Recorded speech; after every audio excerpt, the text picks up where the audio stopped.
Bienvenidos y bienvenidas a esta nueva edición del Campanazo, como todos los lunes a las 7 de la noche. Vamos a hablar de coyuntura, política internacional, nacional, regional, así como también tendremos a un invitado muy especial para hablar sobre temas relacionados con salud mental, sociedad, antropología, en fin. Va a ser un programa bastante interesante, pero para empezar nuestro programa tenemos con nosotros a Omaira Chauca, con quien a veces conversamos sobre temas de coyuntura, ¿no? Vamos a abordar los principales temas que pueden ir delineando lo que viene en estos días. En realidad estamos viviendo momentos históricos que pequeños eventos pueden significar cosas de más hondura histórica, digámoslo así. ¿Qué tal, Omaira? Muy bien, gracias nuevamente por la invitación. En Omaira, a ver, los primeros temas, ¿qué podemos comentar sobre lo internacional? A mí me parece que hay dos cosas que son bien importantes. Primero, este discurso de Marco Rubio en Múnich, ¿no? Sobre lo que significaría en realidad un discurso colonialista, supremacista, ¿no? Occidentalista.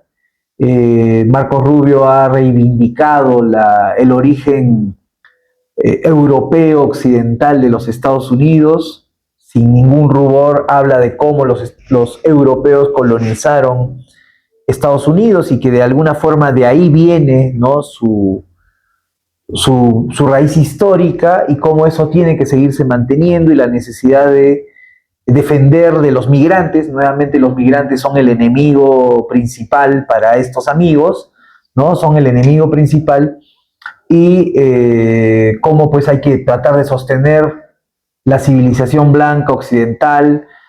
Él se siente muy orgulloso de sus ancestros españoles y de tener él con un apellido español ser pues ahora, ¿no? Secretario de Estado, ¿no? Encargado de las relaciones y los asuntos internacionales de los Estados Unidos. Bueno, tiempos los que estamos viviendo. También mencionar, quiero ahora, justo hoy escuché en la mañana, ¿no? Que en Francia ha sido asesinado un militante de ultraderecha, ¿no? Y que han tratado parece que en una gresca, ¿no? En una pelea en una ciudad que se llama Lyon, ¿no? Y buscan culpabilizar a la Francia Insumisa, que es esta organización de izquierda, de este asesinato, porque en la Universidad de Lyon estaba dando una conferencia una de sus representantes, una de sus parlamentarias europeas de origen palestino, ¿no? Entonces, es lamentable, viene escalando esta lógica. Vemos a Marco Rubio por un lado con estos discursos supremacistas, vemos ahora que esto escala a dinámicas de violencia, porque esto le va a dar el pretexto perfecto a la ultraderecha, que ya es violenta y agresiva, ¿no? De ejercer más violencia y seguramente de ampliar la violencia. Hay una ilegalización incluso de organizaciones antifascistas y no se hace lo mismo con las organizaciones de derecha o de ultraderecha, de extrema derecha. Entonces, bueno, estamos viviendo tiempos complejos en el mundo occidental, diría yo. Claro, y que también generan una tensión y una réplica a lo que vaya a suceder también a nivel Latinoamérica. Claro, sí, sí, donde porque, también está campeando la ultraderecha, ¿no? Exacto. Entonces, como que valida un poco los discursos de la ultraderecha de lo que es lo que está sucediendo en Europa, ya que todavía hay este discurso de el primer mundo versus el tercer mundo, que somos nosotros, ¿no? Claro. Y que hay que seguir un poco esa línea, ¿no? Esa disputa, ¿no? Ese discurso también de esta narrativa contra la izquierda, contra lo subversivo, ¿no? Claro, Entonces, y hay una criminalización, pero también preocupante, ¿no? Lo de Marco Rubio, por ejemplo, está vinculado principalmente con la migración árabe, ¿no? Musulmana, que es la considerada como la enemiga, la punta de lanza para destruir Occidente. Ese es el discurso, y no es, miren, esto que ha ocurrido en Lyon, ¿no? Donde estos grupos de extrema derecha buscaban asediar, digamos, ¿no? Provocar, y termina finalmente, lamentablemente, en la muerte de una persona que, por muy de extrema derecha que sea, no es algo que podemos aplaudir, ¿no? Y creo que es un síntoma de nuestro tiempo. Pero quería terminar este bloque, porque no tenemos mucho tiempo, con Cuba, ¿no? Cuba viene siendo sometida. Bueno, en el Perú hablamos muy alegremente del modelo cubano, que el socialismo es empobrecedor y cosas por el estilo. Pero creo que no hay conciencia de lo que realmente significa el bloqueo y de cómo en este momento Estados Unidos está extremando aún más el bloqueo, ¿no? De una manera infame, eso que Marcos Rubio estaría justificando. Él dijo en ese discurso en Múnich que ante la incapacidad de la ONU para intervenir en los países y resolver los problemas, ellos están interviniendo. Gracias, Estados Unidos, por intervenir en el mundo. Entonces han decidido ajustar aún más el bloqueo, principalmente la posibilidad de que Cuba pueda acceder a combustible, que es la base de la poca economía que le queda a Cuba, apagones, problemas de industrias. Entonces están terminando como de ajustarle el cuello, buscan terminar de ajustarle el cuello, y debemos decir frente a esto, más allá de la opinión que tengamos sobre el gobierno, el régimen cubano, sobre el comunismo, lo que quieran, es infame lo que está haciendo Estados Unidos contra el pueblo cubano en complicidad con los cubanos de Miami, ¿no? Claro. Y con el señor Marco Rubio, que creo que es de origen cubano también, ¿no? Sí, y también recordar también esta narrativa cultural que se está dando, ¿no? Por ejemplo, con esto del Super Bowl y Bad Bunny, y que los jóvenes están como muy latinoamericanos, latinos, ¿no? Pero no nos damos cuenta de que Cuba también está en una situación en que también no se habla de ello, ¿no? Más allá de una identidad cultural, también hay que tener una conciencia social, política y económica Totalmente de lo que está sucediendo, ¿no? Pero que eso también Estados Unidos y el capitalismo lo está utilizando para, como se dice, sobredirigir hacia otro lado lo que realmente está pasando en el territorio. Totalmente de acuerdo, Mayra. Y vamos con las noticias nacionales rápidamente. Sí, justamente el día de mañana se convoca la moción de censura contra José Gerí, ¿no? Sobre todo por el aumento de la criminalidad que está sucediendo en Lima, bueno, en realidad también en toda la zona norte del país. Donde ¿no? Acuña tiene de primer lugar en votación. Claro, y donde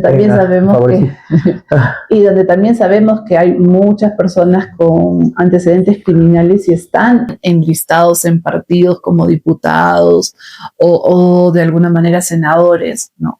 Eso también es algo para debatir, pero de alguna manera hay una tensión también política porque dentro del Congreso es quién podría asumir esta... Claro, la encargatura del presidente. Y que también la estrategia de seguridad nacional no está funcionando, ¿no? Claro. Porque este último fin de semana, por ejemplo, han muerto como 2-3 personas asesinadas en pleno trabajo, ¿no? Frente a muchas personas en un bus. Y el día de hoy, por ejemplo, ha habido paros, ¿no? De empresas de transporte que no han salido tan solo porque ya no sienten seguridad y porque también a veces el reclamo de por ejemplo, la extorsión son de 50,000 soles o de $50,000, ¿no? Y sumado a las miles de otras situaciones que Lima está sobreviviendo y la zona norte también del Perú, ¿no? No sabemos si en la zona sur también ya está llegando. Sí hay, claro que sí. Seguro que pero no tanto, pero hay. Pero claro. no tanto, pero hay, pero es algo que también va de alguna manera a reflejar o estallar en su momento y eso... Y bueno, entonces Gerí está más preocupado en dar puestos de trabajo a sus conocidas particularmente, ¿no? Particularmente e inclusive ir a chifas y no hablar sobre el tema, ¿no? Entonces, claro. Eso también. Ahora, digamos, este problema de seguridad ciudadana que vemos en el Perú, que vemos en Lima en particular y en el norte, como tú lo mencionas, está vinculado a otras cosas que están empezando a emerger, ¿no? A mostrarse con más fuerza, como el asesinato de esta chica que estaba vinculada a las redes de prostitución, presuntamente en el Congreso, por ejemplo, los lobbies del propio Gerí, ¿no? A toda máquina iba a todos los lobbies posibles para hacer plata, ¿no? Además tiene un extraño crecimiento de su patrimonio, como muchos congresistas ahora, además se ha visibilizado pues que el señor usa el gobierno, ¿no? Para generarse favores sexuales, finalmente en última instancia, ¿no? Y esa, o sea, ya creo que es la evidencia pues de una descomposición moral, no somos moralistas, moral del régimen que se sigue cayendo a pedazos. Y bueno, es probable que la próxima presidenta del Perú, la segunda presidenta en tan pocos años, ya hemos tenido la primera presidenta, mujer. La segunda presidenta mujer sea ¿cómo se llama? Mari Carmen Alba, ¿no? Esta señora que todo el Perú odia, detesta, por racista, posiblemente sea la nueva presidenta del Perú. No lo sabemos, seguramente lo sabremos mañana martes, pero parece que la suerte de Gerí está ya... Sí, está jugando el tablero, ¿no? Sí. Se están jugando ahí políticamente qué es lo que les conviene. Porque el fujimorismo se resistía, sí, ¿no? Se resistía a sacarlo del poder, y bueno, entiendo que Gerí además ha ido a una entrevista a pedir que lo vaquen y no que lo censuren, porque él sería presidente de la República. A veces está buscando el salario, ¿no? Creo que a Dina se lo han quitado, o no le van a dar. Claro. Yo creo que hasta esas cosas están pensando esta gente que no piensa pues en el país, están pensando en sus propias granjerías, como dirían en el país. Claro. Lo otro también que quería comentar, que tiene que ver más con el proceso electoral, es que el Jurado Nacional de Elecciones ha dicho que van a haber 6 fechas de debate presidencial con 12 candidatos. Ya sabiendo que tenemos casi como 36 partidos, que ya salió también el planillón oficialmente, ¿no? Y que están separados por colores, ya se hizo también se hizo, ¿cómo se dice?, el sorteo de la posición de los partidos. También se ha hablado ya de cómo van a ser también este proceso de debate presidencial.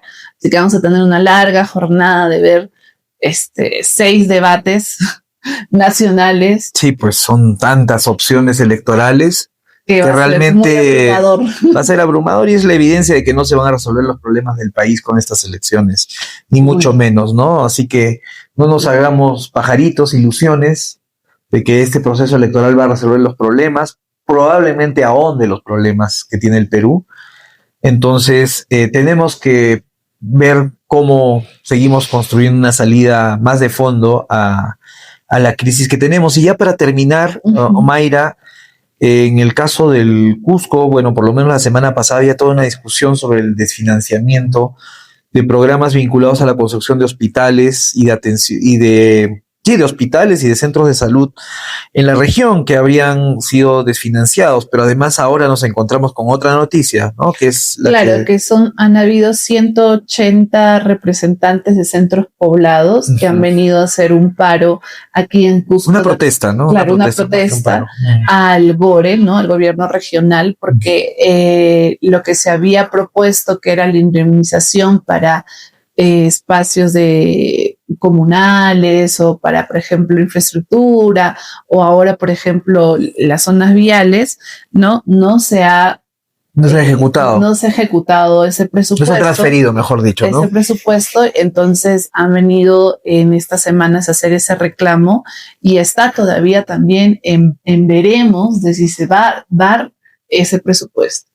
Sí, bueno, creo que es importante también ver esta debilidad que hay del Estado neoliberal. No es el Estado, es el Estado neoliberal el que hace agua. Tenemos hospitales en toda la región del Cusco paralizados, con adendas infinitas, como otras obras que son importantes, pero hay que mencionar que los hospitales particularmente, además, ya están implicando una inversión muy fuerte y con casi más de una década sin poder funcionar, ¿no? El hospital, por ejemplo, de la Convención en Quillabamba, el hospital de Chumbivilcas, el hospital del Cusco, que nunca termina de entregarse, y encima tenemos este tipo de situaciones que nos muestran también lo que decíamos sobre esta crisis moral, ¿no? Hay una crisis también estructural del Estado peruano. Y de corrupción. Corrupción, claro, es que es parte, ¿no? Es una parte fundamental de cómo funcionan las cosas, la corrupción. Porque el GORE habla del proyecto cafetalero que quiere poner en Cusco, y a la par no quiere dar la indemnización lo que se promulgó por ley, el dinero para los centros poblados. Claro, o hablamos de las adendas eternas, y ahora sigamos con lo de la adenda esta para lo del gasoducto, las adendas para los hospitales, las adendas para todo.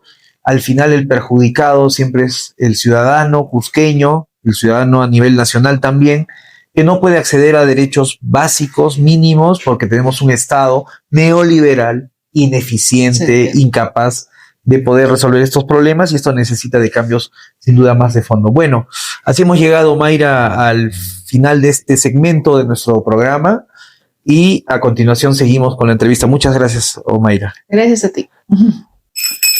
Y seguimos aquí con nuestro programa Campanazo, como todos los lunes a las 7 de la noche, ya con esta segunda parte que es nuestra entrevista. Tenemos para esta ocasión a un invitado muy especial. Él es Humberto Manuel Briceño Cabezas. Él es psicólogo, además tiene una maestría en antropología. Vamos a conocerlo un poco más, vamos a saber quién es Humberto, sobre su vocación, ¿no? Sobre sus apuestas vitales, y finalmente podemos hablar de temas vinculados a la coyuntura, cosas que se vayan derivando de esta conversación. ¿Qué tal, Humberto? Qué gusto. Hola, ¿qué tal? ¿Cómo estás? Muchas gracias por la invitación. Para conversar, ¿no? Y no sé si tanto para que me conozcan, porque es bien difícil que nos conozcamos a profundidad en este espacio, pero sí un poco como para dar mi mirada de ciertos temas que creo que por el carácter del espacio ya se vienen tocando, ¿no? Que tiene que ver con cuestiones de interés público, que tienen que... en las que tenemos que estar metidos de una manera, ¿no? Como cusqueños también. Así es. Bueno, Humberto, tú eres cusqueño, como yo has migrado para estudiar, estás ahora nuevamente en el Cusco. Cuéntanos un poco de ti. Si bien es cierto, no te vamos a conocer a profundidad, pero queremos conocer algo de Humberto. Bueno, como le contaba a Álvaro, yo vengo de una familia cusqueña muy particular, ¿no? Vengo de Santiago, ¿no? Del distrito de Santiago aquí. Mis abuelos se mudaron en el año 50 después del terremoto. Entonces soy parte de la migración posterior al terremoto del 50. Mis abuelos son limeños. Entonces ya eso es raro, ¿no? Porque son limeños que migran al Cusco. O bueno, la gente cree que es raro, pero no es más común de lo que se piensa, ¿no? Y ellos se establecieron acá. Y mi mamá vino pequeñita. Ella es limeña y ella es bastante conocida por su labor, sobre todo en el Hospital Lorena, ¿no? Ella es Ana María Cabezas. Ella ha sido dirigente sindical, dirigente del sector salud. Entonces vengo de una familia cusqueña media peculiar que ha aprendido a querer el Cusco. Soy un cusqueño de segunda generación y que tiene cierta presencia dentro de la política ciudadana, ¿no? De repente por eso también me llamó la atención la salud, ¿no? Porque mi mamá es bióloga y mi papá es estadista, pero que trabajaba en el MINSA también. Entonces, en mi familia también hay otras personas que se dedican al sector salud. Entonces he visto en la psicología una cuestión ineludible, ¿no? Y de repente ahora que vivimos en tiempos tan movidos a nivel nacional e internacional, importante incluso para hablar de los políticos, ¿no? Porque como con un amigo decimos, no sé qué pasa, pero algunos políticos hoy en día podríamos decir que no solamente tienen problemas éticos o morales, sino hasta ya tienen temas, no sabemos si le va bien el coco, ¿no? Entonces hay un tema de cordura, incluso en la política. Y bueno, la antropología, porque creo que la psicología es insuficiente en un país como este, tan multicultural, diverso, en donde las diferentes identidades incluso están en pugna, ¿no? No es como tengamos una convivencia feliz. Entonces, una cosa es hablar de depresión en Lima y otra en Puno, ¿no? Entonces, por ese lado me llamó la antropología y finalmente creo que cuando intento sintetizar lo que hago, creo que lo que más me mueve es la salud intercultural, ¿no? Esa es la manera más sencilla de decirlo. O sea, tú tienes un origen familiar que de alguna manera, sin duda, ha influenciado en quién eres, ¿no? Sí, por lo que nos comentas, y eso también ha derivado un poco en tu vocación profesional, ¿no?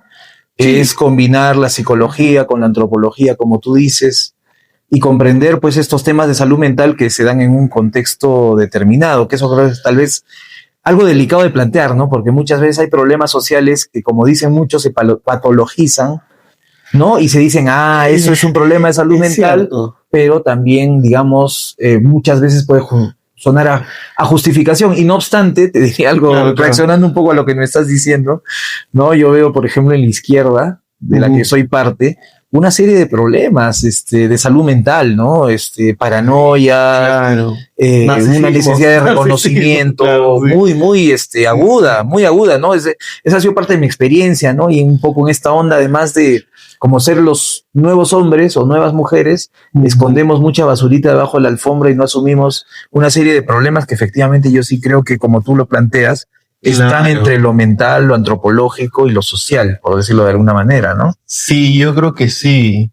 Falta mucha correa también, ¿no? Y la correa es una manera popular de decir que necesitamos líderes curtidos, con capacidad de articular y de negociar agendas, porque estamos fragmentados, ¿no? Yo recuerdo que hace como... es una caricatura de hace como 10 años, ¿no? Pero creo que es como que ad eternum, ¿no? Es una caricatura de Chihiko en la que él pone un José Carlos Mariátegui mirando un microscopio y luego mira hacia la cámara y dice, se volvió a dividir. Justamente en referencia a la izquierda, ¿no? Entonces, si hay una crisis, creo que es importante pensar cómo está la salud mental de la izquierda, porque no solamente se trata de, bueno, los tipos de personalidad, los liderazgos, o incluso las disputas que pueden haber, ¿no? También tenemos que hablar sobre la violencia que ha venido experimentando la izquierda y además los sectores populares que en gran parte de la historia política del Perú se han sentido representados por la izquierda, ¿no? Entonces, tenemos que hablar del terruqueo, es un problema no solamente social y político, es un problema mental. Yo a veces he atendido personas que son perseguidas y está presente la paranoia, pero no como una cuestión, no es como que algo que ellos inventan. Personalidad, no es algo que ellos inventan, sino es que es algo real, ¿no? Hay un reglaje, hay una persecución, no sé. Bueno, lo que hemos vivido en el estallido social es que la coalición del Congreso y el gobierno de Dina básicamente lo que han hecho es utilizar el miedo como una herramienta de amedrentamiento, a tal punto que no es que hayan vencido, yo creo que han terminado ahogando la protesta, ¿no? Hay una sensación de frustración presente, hay duelos, los duelos también son un tema de salud mental, muchas personas que han perdido a sus familiares, y bueno, y frente a todo eso, las elecciones que se vienen también, ¿no? Hay una sensación de incertidumbre porque la planilla esta de candidatos es inmensa. Sí, pues. Entonces, las personas, no hay una brújula, ¿no? Y eso también es el resultado del caos, ¿no? Yo no creo que haya una separación entre la salud mental, lo político, lo social, o lo psicopatológico y lo inmoral, ¿no? Todo eso está junto. Todo eso está articulado, claro. Sí, me parece importante esto del miedo que tú mencionas, porque algo que es una emoción, que antes, por ejemplo, en mi caso como historiador, digamos, no se parecía no ser un elemento tan importante, tan fundamental. Hay estudios sobre el miedo en la Revolución Francesa, por ejemplo, ¿no? Los miedos, ¿no? Como emociones, cómo los miedos o el miedo puede organizar la sociedad. Y de hecho, pensaba en este debate, se abrió un debate para mí con esto creo que se llama, este libro de esta politóloga de la Católica, ay caray, ¿cómo se llama? Ilizarbe, de Carmen Ilizarbe. Ya. ¿No? Sobre la calle, ¿no? La democracia y la calle, creo que se llama. Sí, si no me equivoco. Claro, y ella planteaba cómo, digamos, lo que nutre a la democracia es la imaginación, ¿no es cierto? O sea, cómo la capacidad de la calle, además de imaginar y desbordar el orden instituido, hace que la democracia pueda enriquecerse. Pero justo en ese momento leí un pequeño artículo sobre Castoriadis, una crítica que le hacían a Castoriadis, ¿no? Y claro, excelente, el desborde, lo social, la calle, cómo toma y le da forma a la democracia. Pero ¿qué pasa con el miedo? Cuando, por ejemplo, la represión es brutal ¿no? Y aplaca esa capacidad imaginativa, que es la capacidad democrática en sí, más afirmativa que en la que podríamos pensar, ¿no? Bueno, Cómo el miedo puede efectivamente traumar a las personas, inhibirlas de la acción política, por ejemplo, ¿no? Nadie quiere meterse en política porque puede temer que lo maten en la calle, que le hagan un reglaje, que lo metan preso, que eso quede como un estigma, además de una sociedad terruqueadora, por ejemplo, ¿no? ¿Qué opinas tú sobre eso? Es cierto, pero también se habla muy poco sobre lo que el miedo le hace a nuestra capacidad de entender lo que nos está pasando, ¿no? O sea, es como que una de las funciones del miedo es que la gente no sepa hacia dónde dirigirse. Es como esa frase, ¿no? En Mar Revuelto, como que Ganancia de pescador. Ganancia de pescador, ¿no? Entonces, lo que hace el miedo que se genera desde el poder del gobierno en estos últimos años es revolver a la sociedad también, ¿no? Generar enemigos internos, ¿no? Claro. Ahora, por ejemplo, en la campaña, aquí y en todas partes de Latinoamérica está presente, no, incluso diría del mundo, la idea del migrante como el enemigo, ¿no? Entonces es un cabellito de batalla, ¿no? Y los candidatos comienzan a levantar banderas como que yo voy a votar a los venezolanos, ¿no? Y la gente va bravo, ¿no? Y piensan que así se va a resolver el problema. Pero es porque están instrumentalizando el miedo, ¿no? Ahora... Que tienen un asidero, digamos, en tiempos de incertidumbre, la gente tiende a tener miedo, Claro. Y la derecha es muy hábil en buscar enemigos internos y enemigos externos. Por ejemplo, es una crítica que se le está haciendo últimamente a la izquierda, ¿no? Que es la derecha aprovecha mejor las agendas vinculadas con la seguridad y el miedo que la izquierda, porque vamos a decir como que la moral de la izquierda liberal a veces tiene una postura de principios frente a la migración, ¿no? Como que, ¿cómo vamos a...? No hay un problema. No hay un problema, son personas, están viniendo, ¿no? Y uno eso lo puede entender a un nivel de principios y desde ciertos privilegios también. Por supuesto. Pero el trabajador, la trabajadora que en su día a día tiene que lidiar con una situación más crítica y que ve que de pronto hay una masa de migrantes que vienen a disputarle el trabajo. A disputarle el trabajo, obviamente la migración se convierte en un problema. O en una amenaza, ¿no? Puede verse como una amenaza, ¿no? percibirse como una amenaza, claro. Y lo mismo pasa con otras cosas, ¿no? O sea, el tema, por ejemplo, de la manera en que se presenta la agenda por los derechos individuales, ¿no? O sea, la izquierda tiene esta tradición de hablar bastante a favor de las minorías, ¿no? Incluso, por ejemplo, en relación a los derechos sexuales, derechos identitarios. Yo estoy a favor de esa agenda como individuo, pero noto que vivimos en un país conservador y si pudiéramos como que, no sé, hacer un perfil del peruano que pertenece a la clase trabajadora, es conservador y no va a ver con buenos ojos que le planteen esa agenda si antes no pasáramos por resolver otros temas o si no hay una negociación previa, ¿no? Entonces hay mucho esta queja de que me han venido a imponer. A una articulación, ¿no? De ambas cosas. Pienso, por ejemplo, ¿no? En las izquierdas, algunas izquierdas europeas que han logrado darle la vuelta al tema migrante, por ejemplo, ¿no? Enfocándolo desde una perspectiva de clase, por ejemplo, ¿no? Y claro, como tú dices, no asumir hay un problema con la migración, hay una presión real. Yo me ponía a pensar, por ejemplo, en el caso de la migración venezolana, ¿no? Alguna vez subiendo un taxi, un taxista que además tenía una pollería en Lima, en Lima Sur, me contaba lo bien que le iba con la migración porque ahora lo que le pagaba a un peruano le podía pagar a 2 venezolanos y era un taxista de clase trabajadora, ¿no?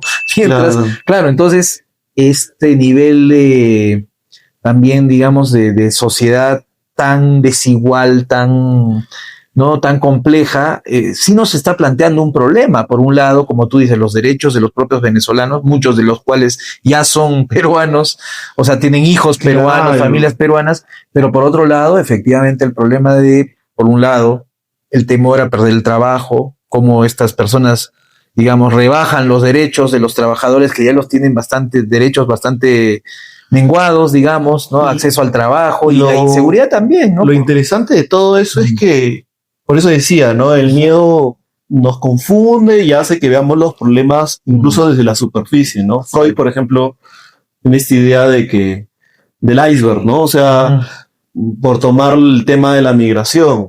O sea, lo que se ve del problema de la migración es eso que tú dices, ¿no? Hay un desplazamiento de los trabajadores, una sensación de amenaza, pero lo que hay debajo de eso es mucho más complejo. La razón por la cual hemos tenido este fenómeno migratorio venezolano es por un mal manejo del gobierno. Eso fue en la época de PPK. Así es. Entonces, a diferencia de otros países, los criterios y las medidas para recibir a migrantes acá se relajaron totalmente. Entonces, si uno ve en el problema de la migración, en las raíces, lo que ha originado esto, entonces lo que ves es un Estado débil. Así es. Un Estado que incluso podríamos decir que obedece a otros intereses externos. Totalmente, ¿no? Sin ser conspiracionistas. Claro. Yo creo que en el momento en el que se produce esta flexibilización, no solamente el fenómeno pasa por el Perú, ¿no? Se llena, hay una migración muy fuerte en todo el subcontinente, ¿no? Casualmente, qué casualidad, ¿no? Y en ese momento, digamos, además hay toda esta propaganda. O sea, no voy a discutir sobre Venezuela ahorita, porque bueno, podríamos discutir muchas cosas, pero es clarísimo que se trata de explotar la situación venezolana también en términos de la percepción, ¿no? De que, ahí hay un desastre humanitario, porque en ese momento todos eran buenos con la migración. Yo recuerdo a los apristas recibiendo a los migrantes, había asociaciones, ¿no? Y de repente se vuelve el problema, con todos los problemas que trae una migración desordenada. Un uso político de la migración. Era una manera de decir, mira, tú dices que les va bien allá, mira cómo está, ¿no? Y de hecho en varias elecciones habían migrantes venezolanos que decían, miren, quieren el socialismo, allá está el socialismo. Ahora, las personas que suben a los carros a decirte la desgracia de los regímenes, o sea, funciona, ¿no? Ese descontrol les funcionó de alguna manera. Ahora, más allá de socialismo, no socialismo, otra consecuencia de la política del miedo, que a mí me parece que es penoso y lamentable, es que estamos atomizados como países de la región, ¿no? Entonces, tenemos, no sé, el show de Bad Bunny en el Super Bowl hablando del orgullo latino y la unidad, ¿no? Y mientras tenemos en lo concreto una división en la región, o sea, no hay ese mismo espíritu de nosotros vamos juntos como hubo en otros tiempos, ¿no? Incluso que es la única salida que tenemos en realidad. Eso también es cierto. En el que estamos, eso también si es América cierto. Latina no es un bloque, y no somos un bloque, realmente estamos condenados a ser el patio trasero realmente de los gringos, o también, digamos, el lugar donde seguramente los capitales chinos, para no hablar del Estado, hacen sus estropicios, ¿no es cierto? O la misma idea, y eso por eso me parece que es importante la psicología, no solamente va por las consecuencias sociales, sino los políticos y la política internacional siempre ha usado la psicología para arrear al rebaño, ¿no? Crear ciertos perfiles de ciudadanía. Hay un perfil claro de ciudadanía que se promueve en Latinoamérica a través de los medios de comunicación, a través de la manera en que nos dicen cómo tenemos que ser, es sujetos folclóricos, ¿no? O sea, como que tenemos nuestro baile, tenemos nuestra comida, nos sentimos orgullosos de nuestras raíces, pero no somos soberanos. Eso sí no forma parte del PAC, ¿no? Es como que incluso las personas han comenzado a decir, bueno, no está mal. No está tan mal ser colonia de Estados Unidos. Y no era tan malo ser colonia española. Claro, no era tan malo. Ahora lo que se está vendiendo de contrabando, ¿no? Entonces, todo eso es psicología también, ¿no? Entonces es importante que las personas sepan que lo que te dicen o lo que te venden como bueno o como algo espontáneo, ya viene bastante pensado, ya viene como justo hay un comediante argentino que es Capusotto y él se burla un poco de toda esta movida que hay en Estados Unidos sobre el orgullo latino. Y él dice pucha, nosotros estamos acá tan confundidos sobre quiénes somos, pero afortunadamente MTV nos dice cómo ser latinos, ¿no? Entonces es como que... esa es la reacción que yo tuve cuando vi lo de Bad Bunny. Sí, genial, el cuestionamiento en Estados Unidos, a lo que hace Trump, lo que quieras, pero también mucho, ¿cómo podríamos decirlo? O sea, lo estereotipo, ¿no? Mucho estereotipo de lo que es el latino, que no necesariamente pero que lo ellos latino. Han estado claro. tras años. O sea, Bad Bunny es como que Claro, el sumum, la síntesis de toda esa idea de lo que es lo latino, supuestamente, ¿no? Que no es eso, es una caricatura de lo latino, es más complejo que eso, sin duda, ¿no? Claro. Y sin embargo funciona. Claro.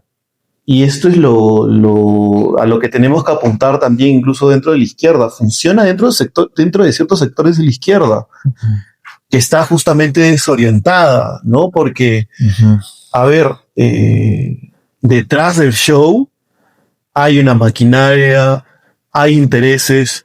A mí siempre me decía, sigue el dinero y te darás cuenta qué es lo que representa, ¿no? Claro. Y la verdad es que detrás de Bad Bunny, que se presenta como latino friendly, lo que hay es hay toda una serie de intereses que están a favor incluso de agendas como la sionista, ¿no? Entonces yo les digo a mis amigos, ay, qué tanto que te gusta Bad Bunny, pero atrás hay intereses ahí. También hay, claro, en todo, hay intereses sociales. Claro, entonces, como dirían los...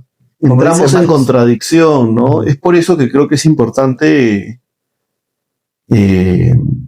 que la izquierda también se ponga a pensar un poco dónde nos vamos a ubicar en todo este nuevo panorama.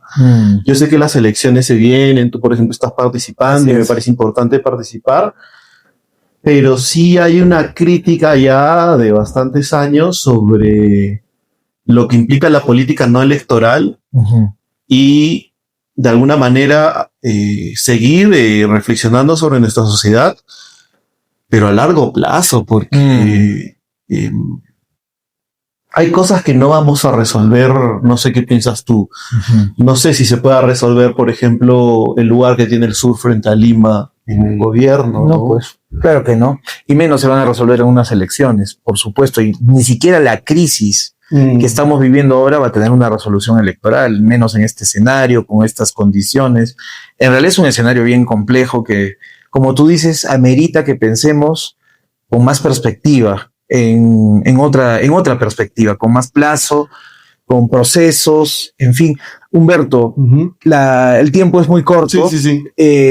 Para terminar esta conversación, y te invito, por favor, sigamos conversando estos temas que a mí me parecen fundamentales, además que no se suelen abordar, ¿no? Esta articulación entre la psicología, ¿no? Lo social, que son, como tú dices, o sea, bueno, siendo marxistas, el ser social determina, ¿no? La conciencia social, y al revés también podríamos decir que puede ocurrir. ¿Cómo podríamos, para ya finalizar esta conversación, pensar la salud mental en mejores condiciones sociales? O sea, hay un tema. Nos han vendido la idea de que, y yo lo veo tengo hermanos jóvenes, claro. Hay esta idea de que solo uno por sí mismo va a salir adelante, que en realidad la pobreza, las condiciones que enfrentes son tu responsabilidad, que todo es un tema de actitud y nada más, ¿no es cierto? Y no hay una reflexión sobre cómo esto está articulado a las condiciones sociales en las que vivimos. Yo te lo respondería de tres maneras, ¿no? Primero, dejar la ingenuidad de pensar que la psicología o las ciencias de salud son neutrales. No hay tal neutralidad. Hay tendencias políticas dominantes y subalternas dentro de la psicología, de la medicina, de la farmacología incluso, ¿no? Entonces, el brazo del neoliberalismo presente dentro de la psicología promueve ciertos conceptos. Amor propio, autoestima, desarrollo personal, y todos estos conceptos que tienen que ver, como tú dices, con la idea de que cada uno se salva solo y todo depende de ti. Y gracias a la realidad, que son conceptos que se comienzan a caer, porque ya las personas se están dando cuenta de que no funcionan. Por ejemplo, hay muchas personas que sufren de dependencia en relaciones sentimentales, hay una epidemia de soledad, la OMS ya lo ha dicho. Entonces, dile a esa gente que, cultiva tu amor propio. Es un acto de crueldad incluso, ¿no? Porque hay una crisis del amor, de las relaciones, que tiene que ver con la manera en que estamos viviendo. Claro. Nos estamos aislando, si nos deprimimos, da vergüenza compartir nuestra tristeza, nuestro bajón. Entonces, frente a eso, yo propongo una psicología crítica que, primero, no venda fórmulas mágicas. Acá en el Perú, en los lugares donde hay mayores índices de depresión son en las regiones del sur. Puno, Arequipa, Cusco, Tacna, Ayacucho. ¿Por qué? El estallido social fue en el sur. Entonces, claro. ¿Qué coincidencia de que las personas que están más deprimidas acá en el Perú están en el sur también? Son poblaciones que han sido reprimidas, ninguneadas, y que al final de cuentas se sienten como si el Perú fuera una familia, son ese miembro de la familia que no son escuchados, que son maltratados, que son violentados, ¿no? Entonces, sí podemos hacer cosas desde la psicología, desde una psicología crítica que promueva una intervención colectiva, comunitaria, pero también es labor de la psicología y de los psicólogos denunciar que esos altos índices de depresión en el sur no van a bajar a menos que se resuelvan las denuncias económicas y también no se le quite el poder político al sur, porque lo que ha sentido el sur, más allá de Castillo, es que se les ha negado el derecho de elegir un presidente. Claro. Entonces, ahí es cuando nos tenemos que poner, no sé, la bandera en el pecho y decir, a ver, pues, ¿no? Entonces, de repente gozar de buena salud mental es comenzar a tratarnos como igualmente peruanos, ¿no? Eso. Bien, Humberto, muchísimas gracias por venir. Hay que seguir conversando. Creo que incluso amerita armar una agenda de conversación. Claro. ¿No? Y bueno, compartir lo que sabes, ¿no? Con otros compañeros, creo que va a ser muy importante también dentro del propio sector de la izquierda. Muchísimas gracias. Muchas gracias, Agro, y gracias porque realmente falta de que la izquierda genere espacios de reflexión profunda. No hay mucho y me parece que eso también habla muy bien de ti. Muchas gracias, Humberto. Bueno, muchas gracias a todos los que nos han visto. Nos vemos, como siempre, el próximo lunes a las 7 de la noche en Campanazo. Vamos a hacer la campanita que pronto será un campanazo de verdad. Gracias.